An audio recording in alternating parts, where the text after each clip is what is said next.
Magandang araw mga kaibigan. Bigyan natin ng reaction, opinion itong post ni Sas Rugando Sasot. Sabi lang niya, fix. Permanente. Fix. Isinare niya ang pahayag ni Pangulong Bongbong Marcos tungkol sa buwaya sa gobyerno. Basahin ko ito ang pahayag ng Pangulo. Kahit banggain ko pa ang malalaking buwaya sa gobyerno. Wow. At least, inamin niya na may mga buwaya sa gobyernong ito.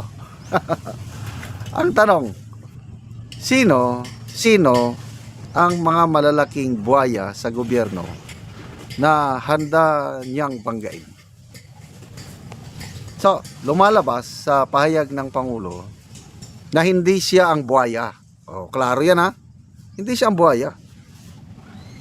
Kasi handa niyang banggain ang mga malalaking buwaya. So sino kaya ang buwaya sa gobyerno? Based sa nangyayari ngayon, ang lumalabas na buwaya ng gobyerno ay si Saldico.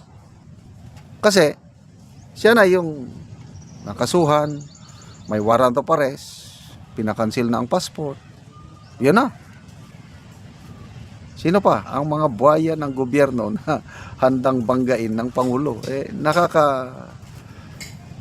Nakakapagtaka lang ha. Kasi nung hindi pa nagsasalita si Saldico, wala silang galaw laban sa kanya. Sabi ng Pangulo, hindi pwedeng i-cancel ang kanyang passport. Kailangan ng due process. Ganon sila nung una eh. Bakit nung nagsalita si Saldico, ibinunyag niya yung alam niyang katotohanan na lumalabas sa pahayag. Kung maniwala kayo sa aligasyon ni Saldico, ang utak ng mga nakawan na ito ay walang iba kundi ang Pangulo at ang Speaker of the House. Kasi Speaker at Pangulo ang dinideliveran ng bilyones. Ang Pangulo ang mismong nag-utos ng budget insertion 100 billion na mayroong accurate na resibo. Pinag-aralan ni Senator Lacson mismo at kinumpirma nga totoo nga may budget insertion. Yun nga lang, ang kickback na maabot ng 25 billion hindi lang natanggap ng Pangulo, ibang nakatanggap. O di, confirm na nagkaroon ng budget insertion. Either totoo na utos ng Pangulo or niloloko siya ng kanyang budget secretary. Kasi, yun, biglang, I don't know, nag-resign o sinibak. Secretary Pangandaman. Tapos ganun lang. Nag-resign, wala na. Ang daming mga nag-resign, no? Una, DPWH Secretary, Manuel Bunuan. Merong, may mga anong tawag dito? Nire-recommenda ng ICI na dapat kasuhan ba o imbestigahan dahil may mga pruweba. Nasaan na ngayon ang kasama ba yon sa buwaya? Sinong nag-appoint sa buwaya sa DPWS? Di bang Pangulo?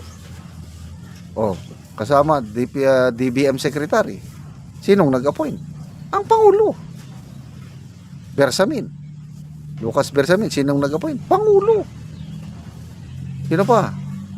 Yusek Bersamin, dalawang Bersamin, Yusek Cadiz, Yusek Cabral sa DPWH.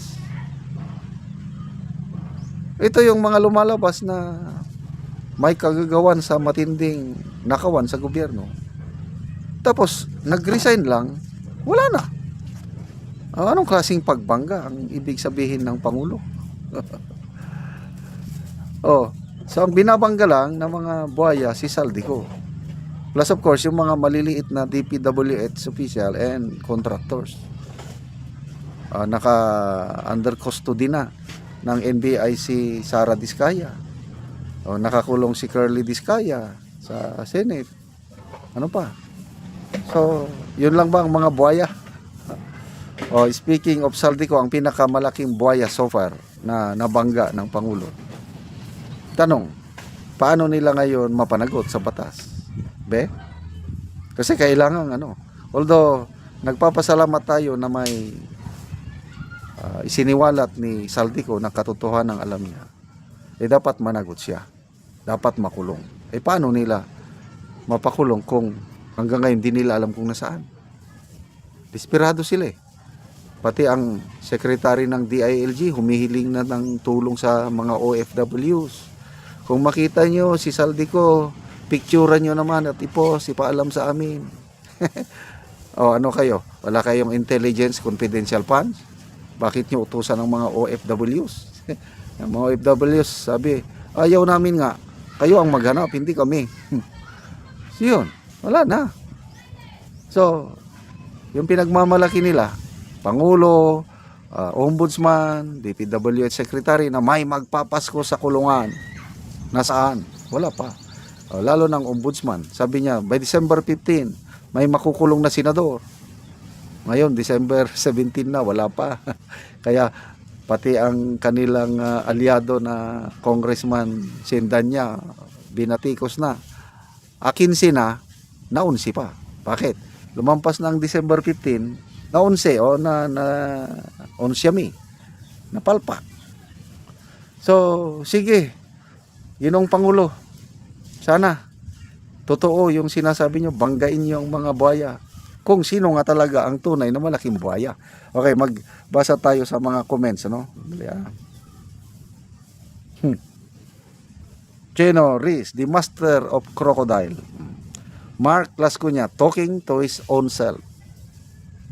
Delia Elmido, talking to myself and feeling small. The Ngagba way of dealing with things. John Peñalosa, mirror, mirror on the wall, who's the biggest crocodile of them all? Basta, ang naintindihan ko sa pahayag ng Pangulo, wala siyang kinalaman sa nakawan ngayon. Malinis siya. Kaya siya ang pinakamalinis na presidente sa buong kasaysayan ng bansa. Salamat mga kaibigan sa inyong pagsubaybay sa ating channel.